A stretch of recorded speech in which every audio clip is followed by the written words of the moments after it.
Il suffit d'un instant, d'un souffle, pour que tout bascule. Un regard, un secret, une vie qui prend racine là où personne ne l'attendait. Bonjour à tous, je m'appelle Claire Moreau, j'ai aujourd'hui 78 ans, et ce que je vais vous raconter est l'histoire la plus intime, la plus fragile, la plus précieuse que j'ai portée en moi, comme un trésor enfoui sous des années de silence. Avant de commencer, je vous invite à mettre un petit j'aime à cette histoire, à partager vos pensées en commentaire, et surtout à me dire d'où vous m'écoutez, de quelle région de France vos cœurs résonnent avec mes mots. Cela me ferait tellement plaisir de savoir où mes souvenirs voyagent. Je suis née en 1947, dans un petit village des Cévennes, un coin perdu où les montagnes semblent garder les secrets des hommes comme des pierres. C'était un endroit où le vent parlait plus fort que les gens, où les châtaigniers ployaient sous le poids de l'automne, et où chaque maison portait les marques du temps, comme des rides sur un visage. J'étais la cadette d'une famille de 3 enfants, élevée par une mère dure comme le granit et un père qui passait ses journées à tailler les vignes, les mains noires de terre et de rêves éteints. Nous n'étions pas riches, loin de là, mais nous avions toujours un feu dans l'âtre, une soupe sur la table, et l'amour rugueux, silencieux, qu'on ne nommait pas mais qu'on sentait dans chaque geste. J'avais 17 ans quand tout a commencé. Je rêvais, comme toutes les filles de mon âge, d'un avenir plus grand que les collines qui m'entouraient.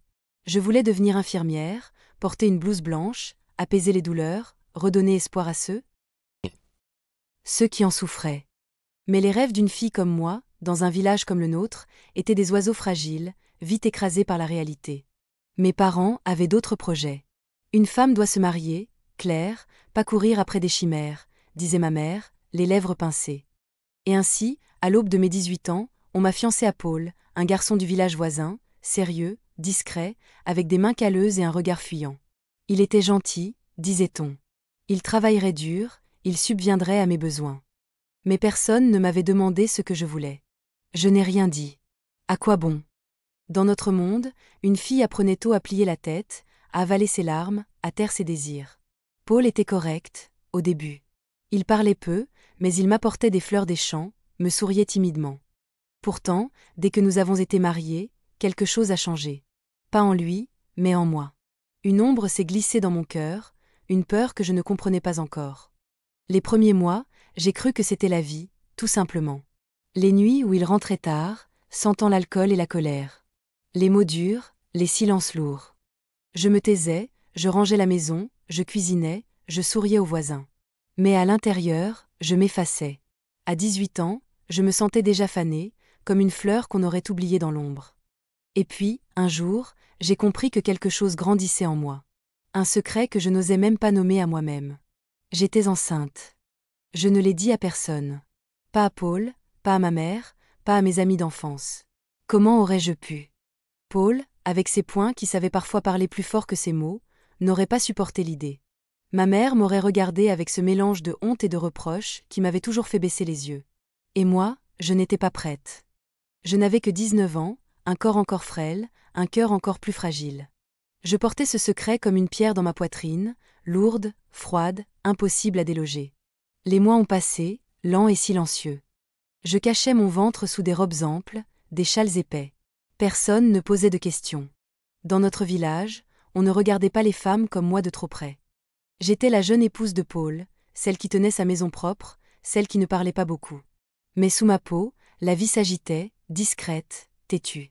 Je sentais les mouvements, faibles d'abord, puis plus insistants, comme des murmures d'un monde que je n'étais pas prête à affronter. Chaque nuit, je posais mes mains sur mon ventre, et je priais en silence. Pas pour moi, mais pour cet enfant que je ne savais pas comment protéger. C'était l'été 1966. Les champs autour du village étaient dorés, lourds de blé prêt à être fauché. L'air sentait la poussière chaude, la paille sèche, et quelque chose de plus doux, comme un souvenir d'enfance.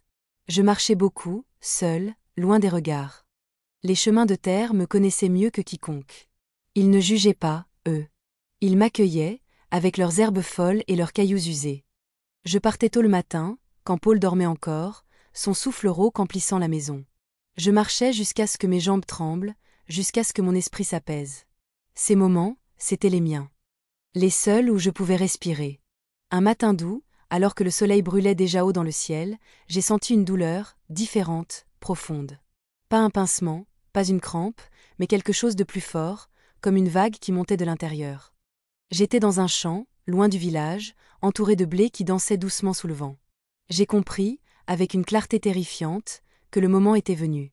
Mon corps savait, même si mon esprit refusait de l'admettre.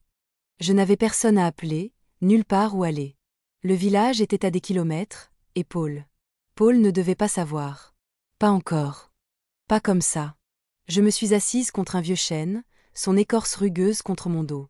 La douleur venait par vagues, de plus en plus rapprochée, de plus en plus féroce. J'avais peur, une peur viscérale, animale, mais il n'y avait pas d'échappatoire. J'étais seule avec cet enfant qui demandait à naître, ici, dans ce champ, sous ce ciel impitoyable.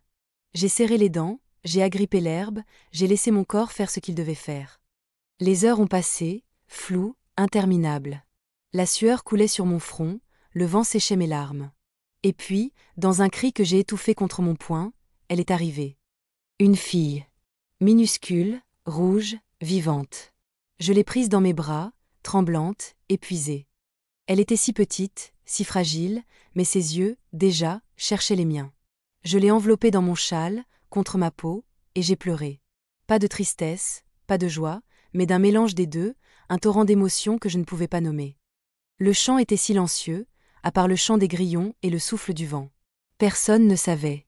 Personne ne viendrait. C'était notre secret, à elle et moi, scellé sous ce chêne, dans ce coin oublié du monde. Je l'ai appelée Élise. Ce nom m'est venu comme une évidence, là, dans ce champ, alors que le soleil déclinait et que l'air se teintait d'or. Élise, comme un murmure d'espoir, comme une promesse que je ne savais pas encore comment tenir. Elle était si légère dans mes bras, un poids à peine perceptible, et pourtant, elle changeait tout. Mon monde, si petit, si étroit, venait de s'ouvrir à l'infini. Mais avec cet infini venait une peur immense, une peur qui me serrait la gorge. Comment allais-je faire? Comment allais-je la protéger, elle, ce petit être qui dépendait entièrement de moi, dans un monde qui ne pardonnait pas aux femmes comme moi? Je suis restée là, sous le chêne, jusqu'à ce que le ciel s'assombrisse. Mes jambes tremblaient, mon corps hurlait de douleur, mais je ne pouvais pas bouger. Pas encore. Élise dormait contre moi, son souffle tiède contre ma poitrine. Je regardais ses petits doigts, serrés comme des bourgeons prêts à éclore, et je me demandais comment un être si parfait pouvait naître d'une vie si brisée. Le vent portait l'odeur sucrée du blé, mêlée à celle de la terre chaude. C'était un moment suspendu, un instant où le monde semblait retenir son souffle. Mais je savais que ce répit ne durerait pas. Je devais rentrer. Paul serait là, à la maison, attendant son dîner, ses silences lourds, ses colères imprévisibles. Je ne pouvais pas lui dire. Pas maintenant, pas comme ça. L'idée de son regard sur Élise, de ses mains près d'elle, me glaçait le sang. J'ai serré le châle autour de nous, j'ai pris une grande inspiration, et j'ai commencé à marcher.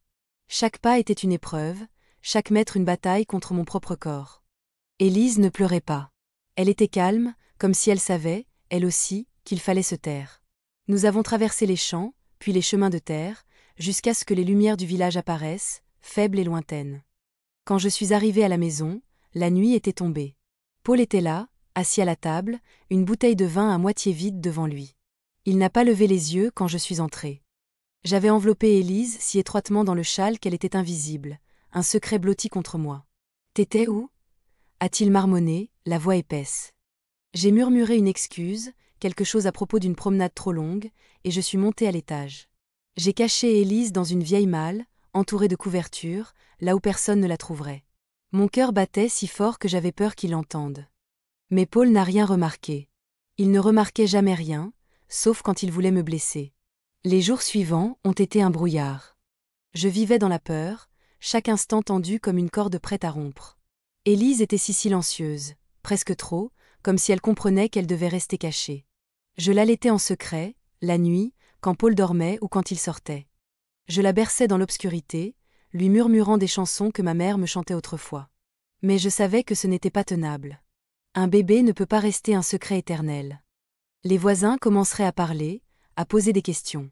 Et Paul finirait par voir, par comprendre. Et alors, je ne savais pas ce qu'il ferait. J'ai commencé à réfléchir, à chercher une issue. Partir?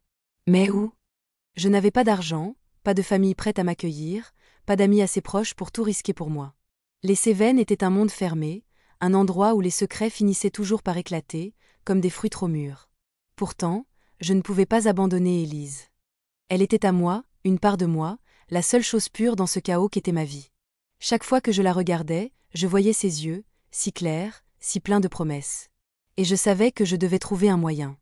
Une nuit, alors que Paul était parti au café du village, j'ai fouillé la maison.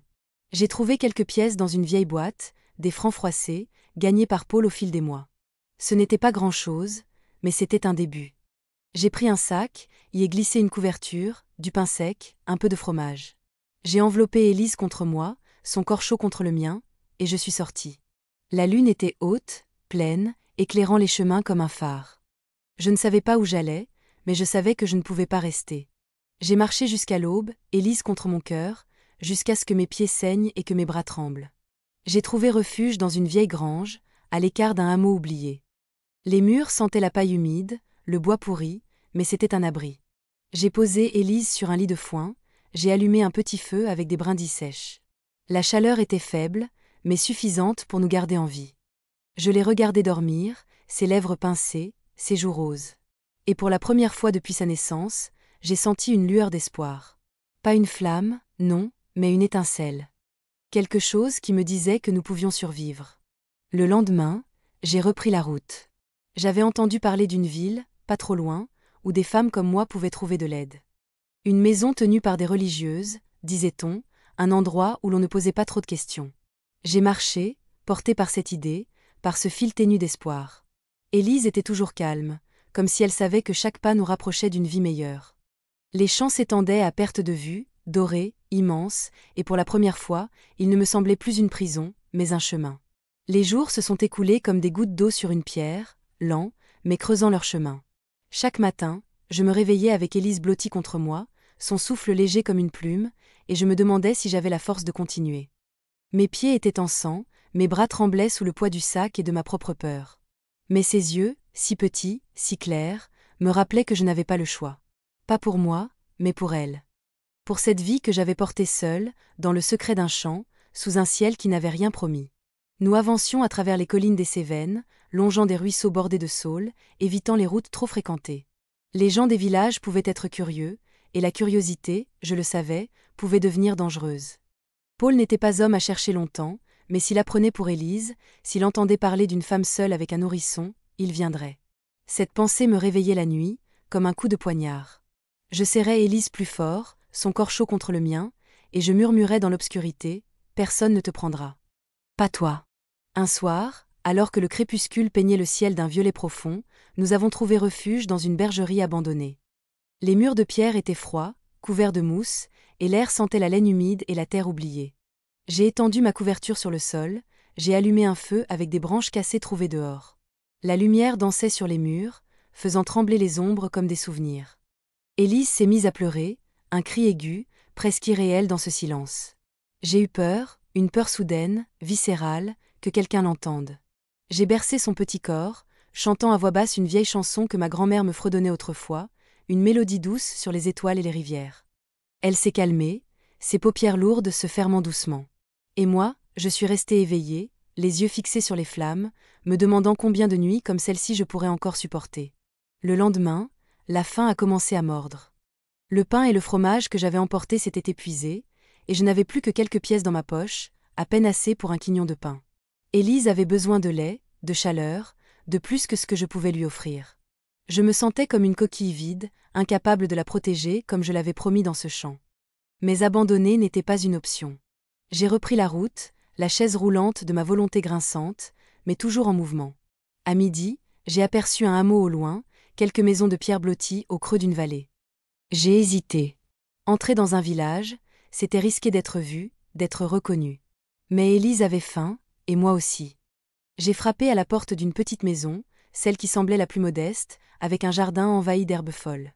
Une femme d'une 50aine d'années a ouvert, les cheveux gris noués en chignon, les mains rugueuses comme celles de ma mère.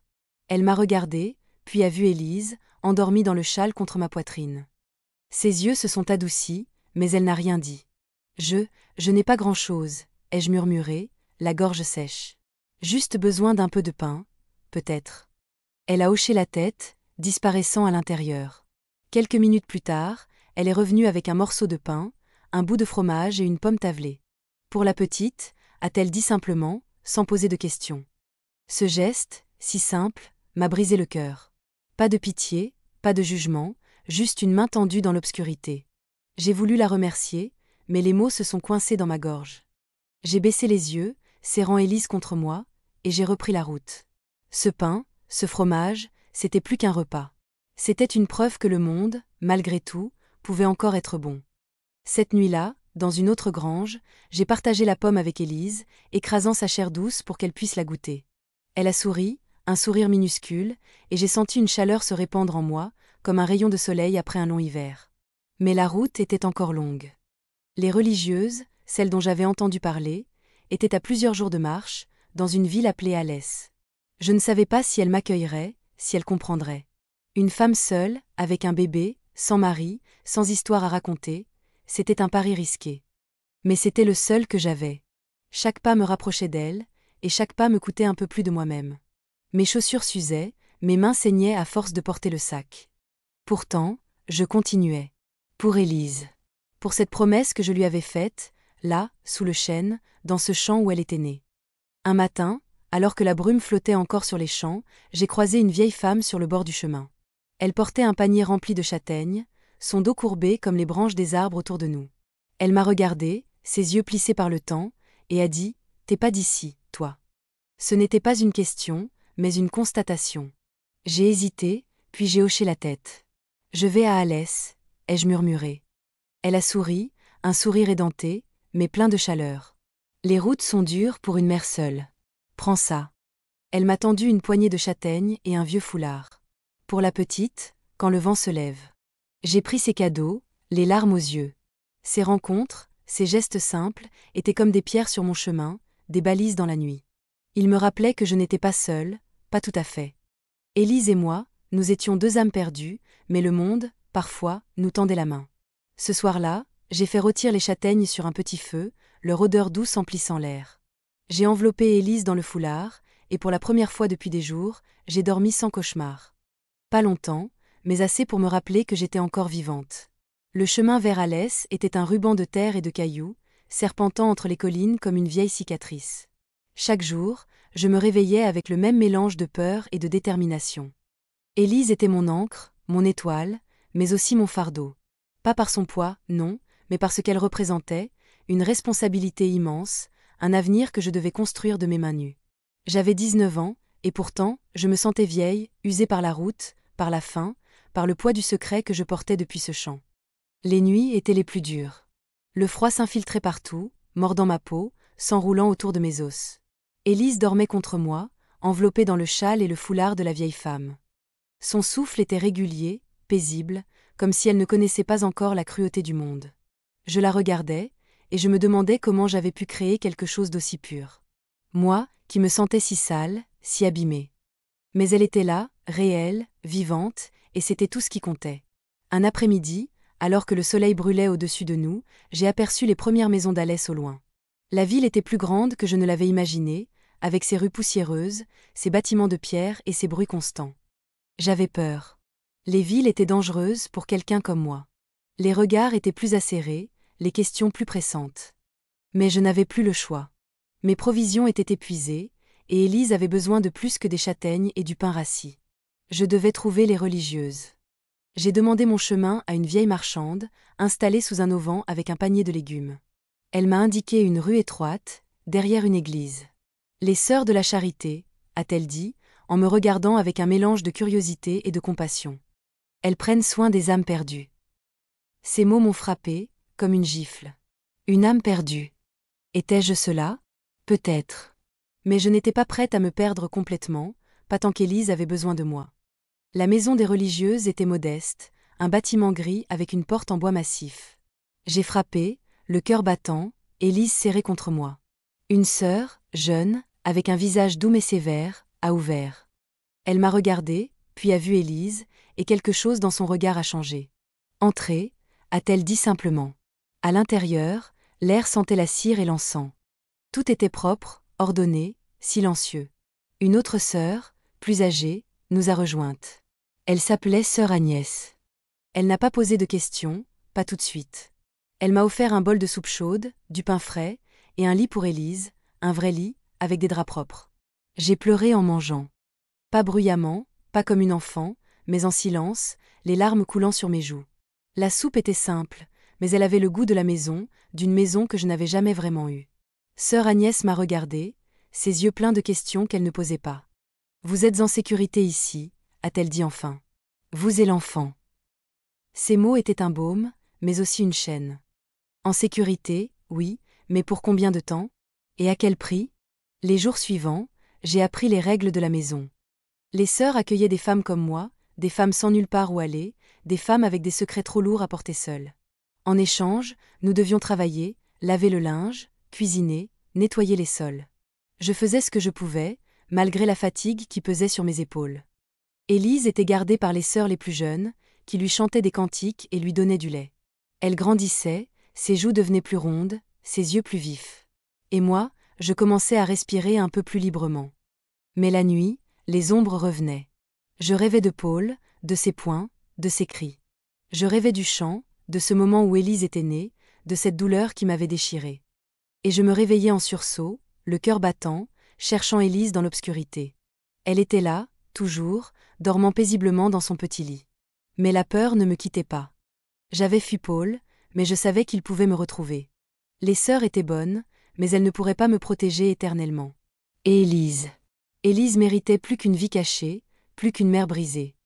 Un matin, alors que je lavais des draps dans la cour, sœur Agnès m'a prise à part. « Claire, a-t-elle dit, sa voix basse mais ferme, il faut que tu me dises la vérité. D'où viens-tu? Pourquoi es-tu seule? » J'ai hésité. Les mots pesaient dans ma gorge, comme des pierres.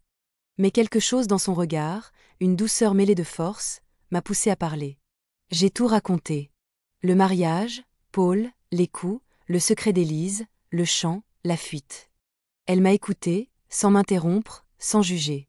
Quand j'ai fini, elle a posé sa main sur la mienne. « Tu es courageuse, a-t-elle dit. Mais tu ne peux pas fuir toute ta vie. » Ces mots m'ont secouée. Fuir, c'était tout ce que je savais faire. Mais elle avait raison. Élise avait besoin d'un avenir, pas d'une mère qui passait ses jours à regarder par-dessus son épaule. Sœur Agnès m'a parlé d'un endroit, plus au sud, une maison pour les femmes et leurs enfants, un lieu où l'on pouvait recommencer. « Ce ne sera pas facile, a-t-elle ajouté. Mais tu es plus forte que tu ne le crois. » J'ai baissé les yeux, incapable de répondre. Forte? Je ne me sentais pas forte. Je me sentais fragile, comme une brindille prête à se casser sous le vent. Mais pour Élise, je voulais essayer. Les jours à la maison des sœurs de la Charité s'écoulaient comme une rivière lente, régulière, mais jamais tout à fait paisible. Chaque matin, je me levais avant l'aube, bercée par le chant des cloches de l'église voisine. Élise dormait encore, son petit visage paisible dans le lit étroit que les sœurs lui avaient donné. Je la regardais, et chaque fois, mon cœur se serrait. Elle était si belle, si fragile, et pourtant, elle était le fil qui me retenait à la vie. Mais sous cette apparente sécurité, une tempête grondait en moi. Combien de temps pourrais-je rester ici? Combien de temps avant que Paul ne me retrouve, ou que les questions des sœurs deviennent trop pressantes? Le travail était dur, mais il manquerait. Je lavais les draps, frottais les sols, épluchais les légumes dans la cuisine sombre. Mes mains, autrefois si douces, étaient maintenant calleuses, marquées par l'eau froide et le savon brut. Mais je ne m'en plaignais pas. Chaque geste était une preuve que j'étais encore là, que je pouvais encore me battre. Les sœurs étaient gentilles, mais distantes. Elles avaient vu trop de femmes comme moi, trop d'histoires brisées, pour s'attacher vraiment. Sœur Agnès était différente. Elle me regardait parfois, comme si elle voyait au-delà de ma peau, au-delà de mes silences. Elle ne parlait pas beaucoup, mais quand elle le faisait, ses mots avaient le poids de la vérité. Un soir, après le dîner, elle m'a appelé dans son petit bureau, une pièce étroite où une lampe à huile projetait des ombres tremblantes sur les murs. « Claire, a-t-elle dit, sa voix douce mais ferme, il faut penser à l'avenir. Pas seulement pour toi, mais pour elle. » Elle a jeté un regard vers Élise, qui jouait avec un bout de tissu sur le sol. « Cette maison est un refuge, mais ce n'est pas une maison.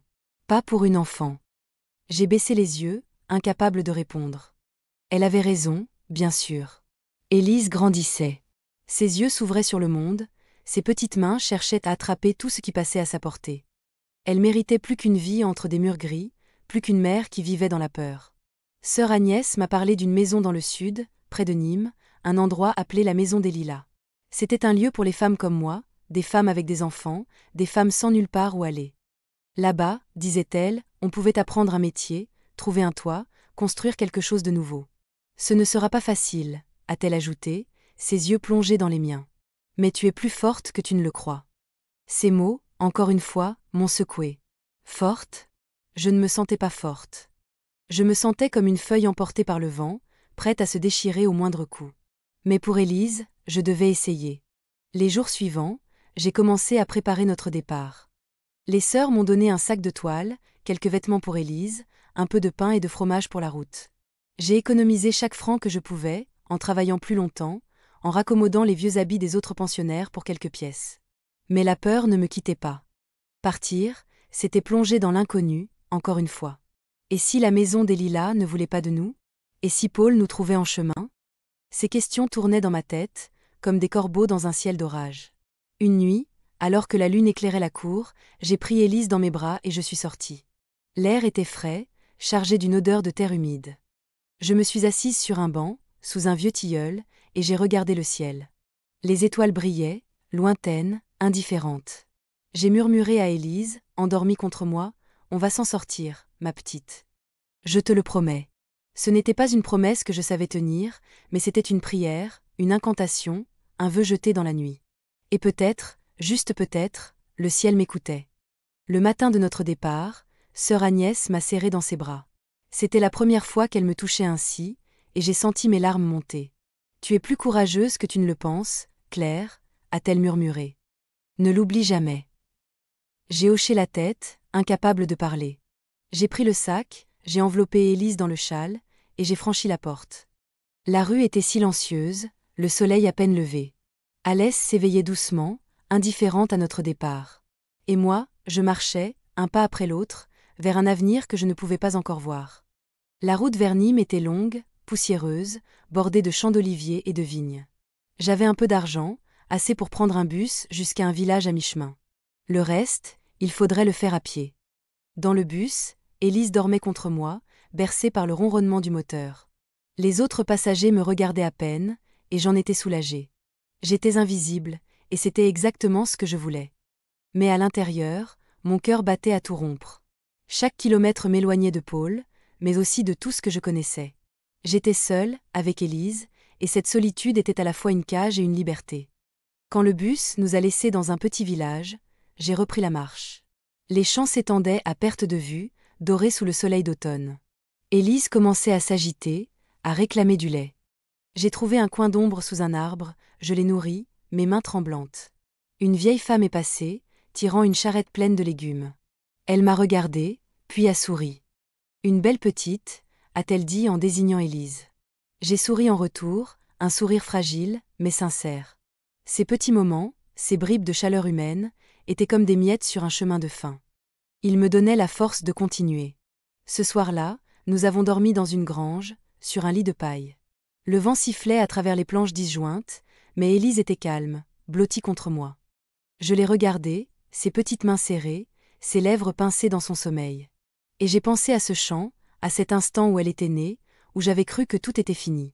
Mais ce n'était pas la fin. C'était un début. Un début douloureux, incertain, mais un début quand même. Les jours sur la route vers Nîmes étaient une épreuve, un mélange de fatigue et d'espoir têtu. Mes pieds étaient lourds, mes épaules endolories par le poids du sac et d'Élise, mais chaque pas était une victoire, une preuve que je pouvais avancer, même brisée, même seule. Le soleil d'automne était doux, mais impitoyable, brûlant ma peau déjà rougie par le vent. Les champs autour de moi étaient un océan de couleurs, des vignes rouges et or, des oliviers argentés, et pourtant, je ne voyais que la route, cette ligne infinie qui me menait vers l'inconnu.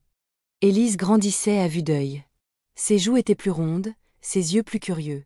Elle gazouillait parfois, des sons doux qui perçaient le silence de la campagne. Ces moments étaient des cadeaux, des éclats de lumière dans l'obscurité de ma peur. Mais la peur était toujours là, tapie comme une ombre. Paul. Les questions. L'avenir. Que ferais-je si la maison des Lilas me refusait? Où irais-je avec Élise? Ces pensées tournaient dans ma tête, lourdes, incessantes, mais je les repoussais. Pas maintenant. Pas encore. Un pas à la fois, Claire. Un midi, alors que je m'étais arrêtée près d'un ruisseau pour donner à Élise un peu d'eau, une femme est apparue sur le chemin. Elle était jeune, peut-être de mon âge, avec des cheveux noirs noués en tresses et un panier rempli de figues.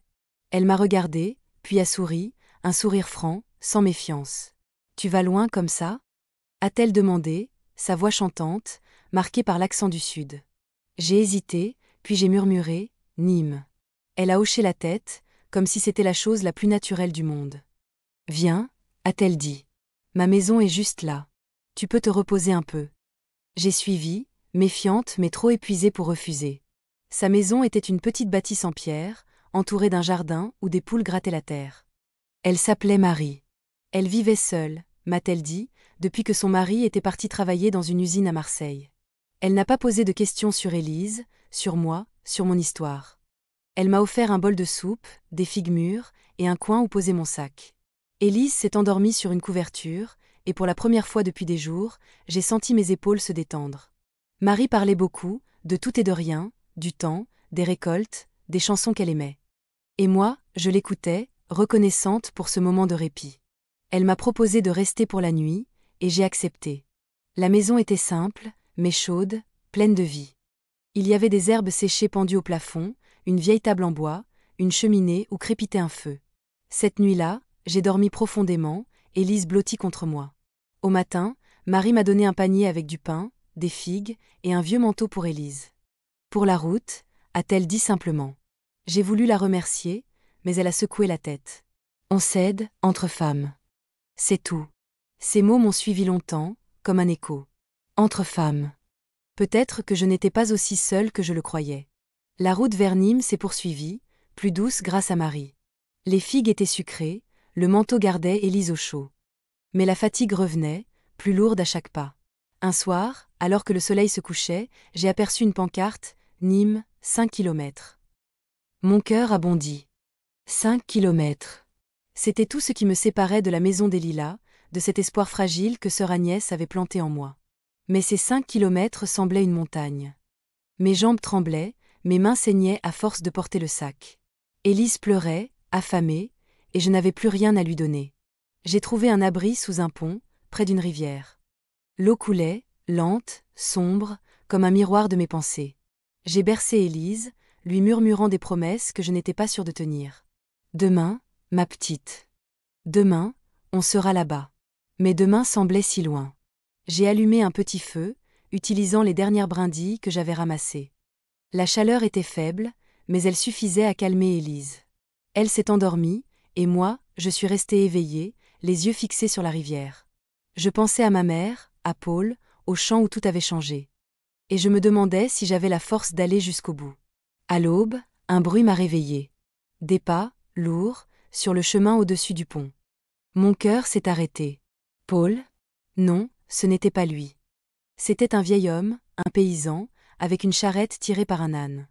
Il m'a vue, recroquevillée sous le pont, Élise dans mes bras. Il n'a pas parlé, mais il m'a fait signe de monter. Nîmes? A-t-il grogné. J'ai hoché la tête, trop épuisée pour répondre. Il m'a aidé à grimper, et la charrette s'est mise en route, grinçante, lente, mais en mouvement. Élise dormait encore, et moi, je regardais les champs défiler, le cœur plein d'un espoir fragile. La maison des Lilas était proche. Peut-être, juste peut-être, un nouveau départ nous attendait. Le grincement de la charrette du vieux paysan était comme un chant, un rythme lent qui berçait Élise endormie contre moi. Le soleil montait dans le ciel, jetant des rayons dorés sur les champs d'oliviers, leurs feuilles argentées scintillant comme des éclats de lumière. Nîmes était proche, si proche que je pouvais presque sentir l'odeur de la ville, un mélange de poussière, de pain frais et de vie. Mais mon cœur battait à tout rompre, partagé entre l'espoir et une peur sourde.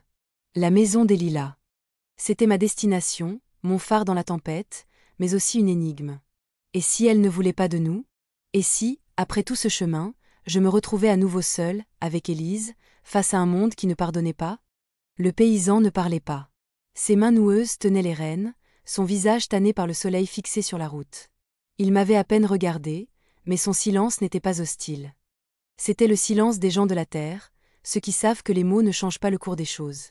J'ai serré Élise contre moi, son petit corps chaud sous le manteau que Marie m'avait donné. Elle s'agitait parfois, ses lèvres pincées, comme si elle rêvait de quelque chose que je ne pouvais pas voir. Je lui murmurais des mots doux, des promesses fragiles. On arrive, ma petite. On arrive. Quand la charrette a atteint les faubourgs de Nîmes, le paysage a changé. Les champs ont cédé la place à des rues pavées, des maisons serrées les unes contre les autres, des bruits de voix et de pas. Le paysan a arrêté son âne près d'un marché, où des femmes vendaient des légumes et des fruits sous des auvents colorés. Il m'a fait un signe de tête, comme pour dire que c'était là que nos chemins se séparaient. Merci, ai-je murmuré, ma voix tremblante. Il a grogné, un son qui n'était ni gentil ni rude, juste une réponse. J'ai descendu de la charrette, Élise dans mes bras, le sac sur mon épaule, et je l'ai regardé s'éloigner, sa silhouette disparaissant dans la foule. Nîmes était bruyante, vivante, écrasante. Les odeurs de pain chaud, de poisson frit et de sueur se mêlaient dans l'air. J'ai marché, suivant les indications que sœur Agnès m'avait données. Une rue étroite, après l'église, puis un portail en fer forgé. Mes jambes tremblaient, pas seulement de fatigue, mais d'une peur qui grandissait à chaque pas. Élise s'est mise à pleurer, un cri aigu qui attirait les regards. J'ai accéléré, la berçant contre moi, murmurant pour l'apaiser. Les gens me regardaient, certains avec curiosité, d'autres avec indifférence. J'étais une étrangère ici, une femme seule avec un bébé, et je savais ce que cela signifiait aux yeux du monde. Enfin, j'ai trouvé le portail. Il était simple, rouillé par endroits, entouré de murs de pierre couverts de lierre. Derrière, un jardin s'étendait, avec des lilas en fleurs, leurs pétales mauves dansant dans la brise. La maison des lilas. Mon cœur s'est serré. C'était là. J'ai frappé, mes doigts tremblants sur le bois. Une femme a ouvert, pas une religieuse, mais une femme d'une trentaine d'années, avec des cheveux châtains noués en chignon et un tablier taché. « Vous êtes perdue » a-t-elle demandé, son regard passant de moi à Élise. « Non, ai-je murmuré. Je viens, pour rester. » Elle m'a fait entrer, sans poser de questions. L'intérieur était simple, mais chaleureux.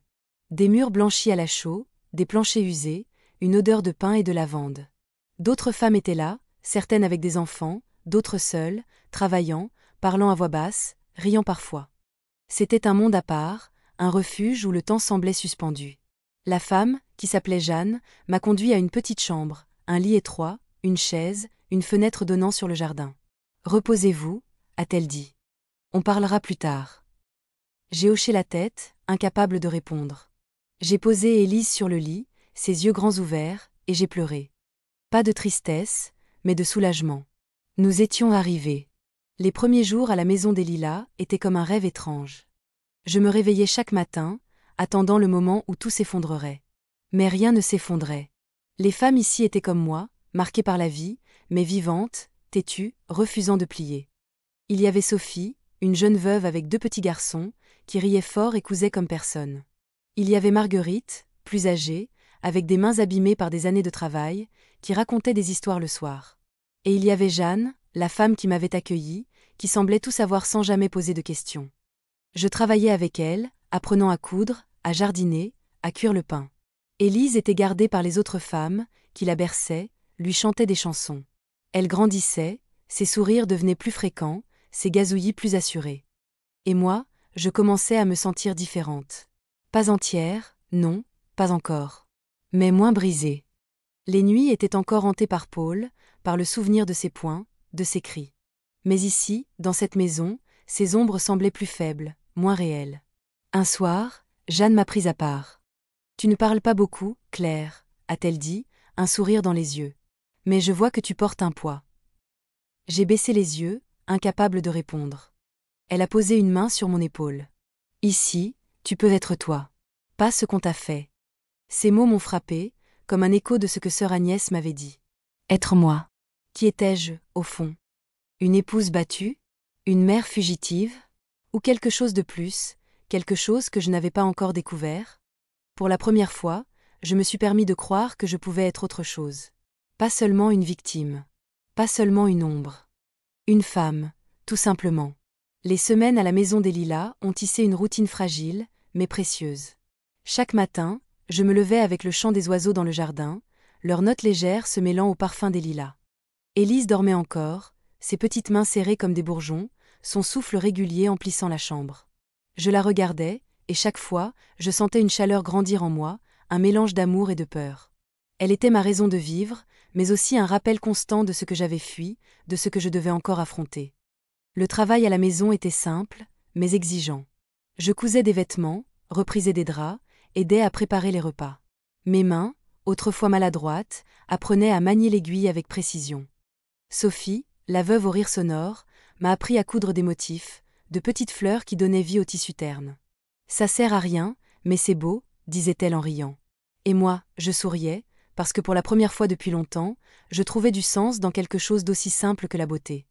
Les autres femmes étaient devenues une famille, pas par le sang, mais par les épreuves partagées.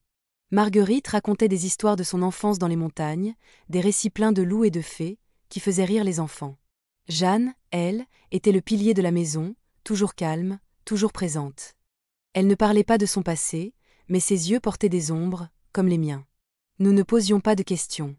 Ici, le passé était une porte fermée, et l'avenir, une fenêtre entr'ouverte. Élise grandissait à une vitesse qui me terrifiait. Elle commençait à tenir sa tête droite, à attraper les objets avec ses petites mains. Les autres femmes l'adoraient, la prenant dans leurs bras, lui chantant des chansons. Mais parfois, je voyais leurs regards, pleins de questions qu'elle ne posait pas. Où était son père? Pourquoi étais-je seule? Je gardais mes réponses pour moi, serrées comme des secrets dans un coffre. Mais la peur ne me quittait pas. Paul était loin, mais pas assez. Les rumeurs voyagent vite, même dans les Cévennes. Et si quelqu'un parlait? Et si un visage familier apparaissait un jour à Nîmes? Un matin, alors que je travaillais dans le jardin, arrachant les mauvaises herbes sous un soleil timide, Jeanne m'a rejointe. « Tu progresses, Claire, a-t-elle dit, en regardant les rangées de légumes que j'avais plantés. Mais tu portes encore trop sur tes épaules. » J'ai baissé les yeux, mes mains pleines de terre. Elle a continué, sa voix douce mais ferme. « Ici, on t'apprend un métier, un moyen de vivre. Mais c'est à toi de décider ce que tu veux pour elle. » Elle a désigné Élise, qui jouait dans l'herbe avec un des fils de Sophie. Elle mérite un avenir, pas une vie cachée. Ces mots m'ont secouée, comme une vague qui déferle sans prévenir. Un avenir. Je n'avais jamais osé y penser vraiment. Depuis ce chant, depuis la naissance d'Élise, je vivais au jour le jour, portée par l'instinct, par la nécessité. Mais Jeanne avait raison. Élise méritait plus qu'une vie dans l'ombre, plus qu'une mère qui passait ses jours à craindre le passé. J'ai hoché la tête, incapable de répondre, mais déterminée à trouver un chemin. Les jours suivants, j'ai travaillé plus dur. Je cousais jusqu'à ce que mes doigts saignent, apprenant chaque point, chaque technique. Jeanne m'a proposé de vendre nos travaux au marché de Nîmes, des nappes brodées, des vêtements raccommodés. L'idée me terrifiait, être vue, parler à des inconnus, mais j'ai accepté. Pour Élise. Le premier jour au marché, j'ai tenu un petit étal avec Sophie, mes mains tremblantes cachées sous la table. Les gens passaient, regardaient, achetaient parfois. Chaque franc gagné était une victoire, un pas vers une vie que je pouvais construire.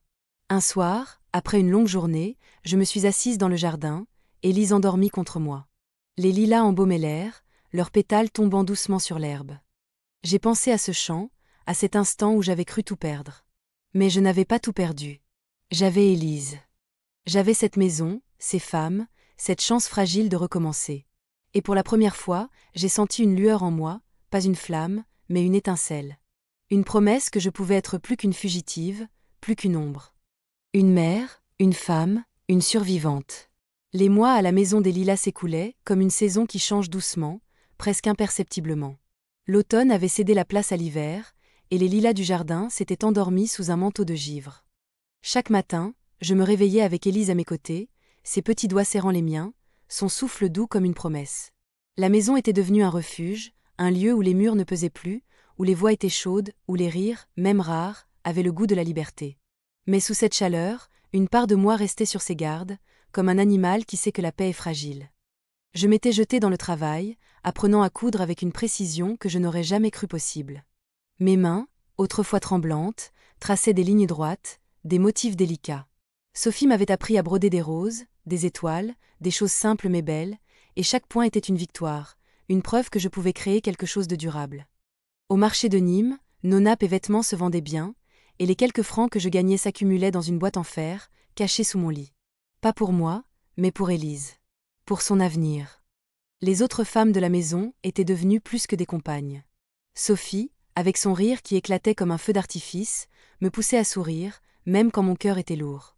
Marguerite, avec ses histoires de montagnes et de loups, me rappelait qu'il y avait de la magie dans le monde, même pour celles qui avaient tout perdu.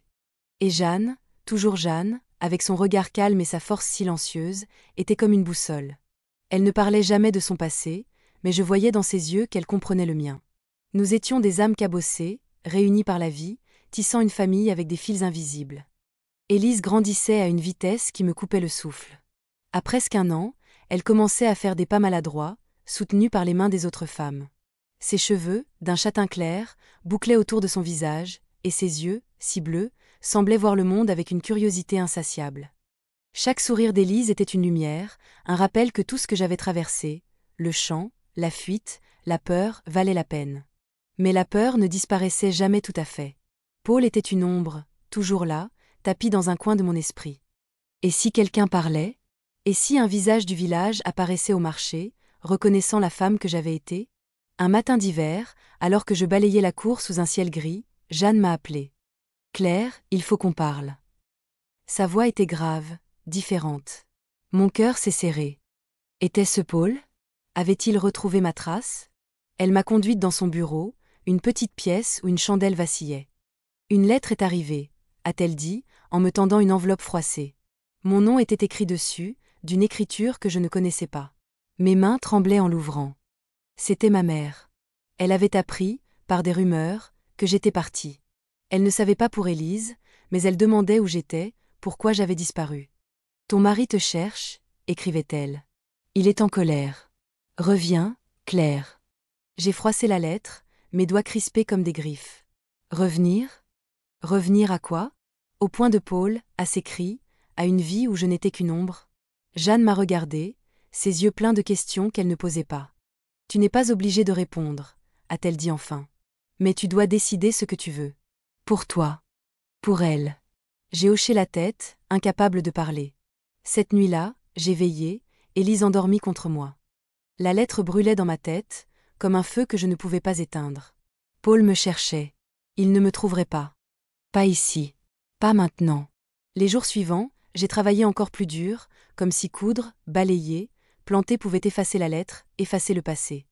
J'ai commencé à apprendre à lire et à écrire mieux, avec l'aide de Marguerite, qui avait été institutrice avant que la vie ne la brise.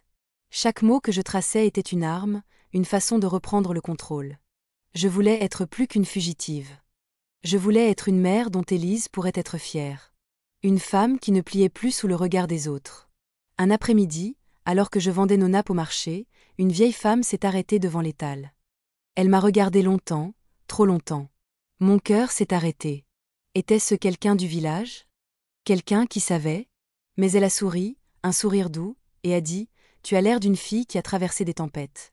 Tiens bon. » Elle a acheté une nappe, glissant une pièce de plus dans ma main. « Pour ta petite », a-t-elle murmuré avant de partir. J'ai serré la pièce, les larmes aux yeux. Ses gestes, ses mots, étaient des encres dans la tempête. Ce soir-là, dans la chambre, j'ai pris Élise dans mes bras et je lui ai parlé, vraiment parlé, pour la première fois. On va construire une vie, ma petite. Pas une vie parfaite, mais une vie à nous. Elle m'a regardé, ses yeux brillants, et j'ai senti une force nouvelle en moi. Pas une flamme, mais une braise, chaude, tenace. J'étais prête à me battre, pas seulement pour survivre, mais pour vivre. L'hiver s'est adouci, laissant place à un printemps timide. Les lilas refleurissaient, leurs pétales mauves tombant comme une pluie légère sur le jardin de la maison des lilas. Élise courait maintenant, ses pas maladroits résonnant sur les dalles de la cour. Elle riait, un rire clair, pur, qui faisait taire les ombres dans mon cœur. À 20 ans, j'étais une autre femme. Pas celle qui avait fui Paul, pas celle qui avait donné naissance dans un champ, mais une femme qui apprenait, jour après jour, à se tenir droite, même sans l'appui du monde. La lettre de ma mère était restée sans réponse. J'avais décidé, après des nuits d'insomnie, que je ne retournerais pas en arrière. Paul était un fantôme, une tempête que j'avais laissée derrière moi. La maison des lilas m'avait donné un refuge, mais plus encore, elle m'avait donné des racines. J'avais appris à coudre, à lire, à écrire. J'avais appris à regarder Élise sans peur, à voir en elle non pas un secret à cacher, mais une lumière à protéger. Les autres femmes, Sophie, Marguerite, Jeanne, étaient devenues ma famille, non pas par le sang, mais par le cœur. Un matin, Jeanne m'a appelée dans la cuisine. « Claire », a-t-elle dit, ses yeux brillants, « il y a une opportunité.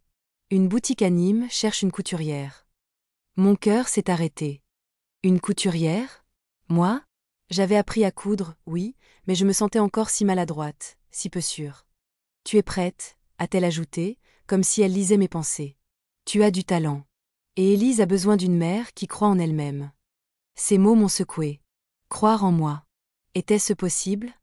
Après tout ce que j'avais traversé, pouvais-je être autre chose qu'une ombre? J'ai accepté, tremblante. La boutique était petite, nichée dans une rue étroite de Nîmes. La patronne, une femme sévère mais juste, m'a donné une chance. Je cousais des robes, des jupes, des chemises, mes mains trouvant un rythme qu'elles ne connaissaient pas avant. Chaque point était une promesse, chaque tissu une page nouvelle. Élise restait à la maison avec les autres femmes, jouant dans le jardin, apprenant ses premiers mots. Et moi, je rentrais chaque soir, les doigts douloureux mais le cœur léger. J'avais un travail. J'avais un but. J'avais une vie. Les mois ont passé, et avec eux, la peur s'est estompée. Pas complètement, non, mais elle était devenue une ombre plus pâle, moins menaçante. Paul ne m'avait pas retrouvée. Peut-être avait-il abandonné. Peut-être ne le saurais-je jamais. Mais je ne vivais plus pour lui, pour ses colères, pour ses chaînes. Je vivais pour Élise, pour ses rires, pour ses pas dans l'herbe. Et je vivais pour moi, pour cette femme que j'apprenais à devenir, point par point, jour après jour. Un après-midi de printemps, alors que je travaillais dans la boutique, une cliente est entrée. Elle était vieille, avec des cheveux blancs comme la neige et des yeux qui semblaient tout voir. Elle m'a regardée, longtemps, puis a souri. « Tu es la fille du champ », a-t-elle dit, sa voix basse, presque un murmure. J'ai figé, le souffle coupé. Comment savait-elle? Était-elle du village? Une connaissance de Paul? Mais elle a secoué la tête, comme si elle lisait ma peur. J'ai vu beaucoup de femmes comme toi, a-t-elle dit. Des femmes qui portent leurs cicatrices comme des médailles. Tu es plus forte que tu ne le crois. Elle a pris la robe que je lui avais cousue, m'a glissé une pièce de plus, et est partie. Ces mots m'ont suivi, comme un écho. Plus forte que je ne le croyais. Peut-être était-ce vrai. J'avais donné naissance dans un champ, seul, sous un ciel indifférent. J'avais fui, marché, porté Élise à travers les collines, les routes, les peurs. J'avais trouvé refuge, appris à coudre, à lire, à vivre. J'étais encore là, debout, malgré tout. Et Élise, ma petite Élise, était la preuve que la vie pouvait triompher, même dans les moments les plus sombres. Un soir, alors que le soleil se couchait, peignant le ciel d'or et de rose, j'ai pris Élise dans mes bras et je suis sortie dans le jardin. Les lilas embaumaient l'air, leurs pétales tombant doucement autour de nous. Élise riait, pointant les fleurs, babillant des mots sans suite. Je l'ai serrée contre moi, et pour la première fois, j'ai parlé à haute voix, pas pour elle, mais pour moi. Je suis libre, ai-je murmuré. Nous sommes libres. Les larmes coulaient, mais elles n'étaient pas de tristesse. C'étaient des larmes de renaissance, d'une femme qui avait traversé l'enfer et trouvé, au bout du chemin, un coin de lumière. Aujourd'hui, je suis une vieille femme. Mes mains sont noueuses, mes cheveux gris, mon dos courbé par les années. Mais dans mon cœur, je suis droite, comme un arbre qui a résisté à 1000 tempêtes. Élise est une femme maintenant, avec ses propres enfants, ses propres rêves. Elle sait d'où elle vient, elle sait ce que j'ai traversé pour elle. Et quand elle me regarde, je vois dans ses yeux la même lumière que dans ce champ, il y a si longtemps. La maison des lilas est toujours là, un refuge pour d'autres femmes, d'autres âmes perdues. Et moi, je couds encore, des robes, des nappes, des histoires tissées dans chaque fil. Merci de m'avoir écouté jusqu'au bout. Si mon histoire a touché votre cœur, si elle vous a fait sourire, pleurer, réfléchir, je vous invite à mettre un petit j'aime, à partager vos pensées et à me dire d'où, en France, vous m'écoutez. Vos mots, votre présence, sont pour moi le plus beau des cadeaux. Merci, de tout mon cœur.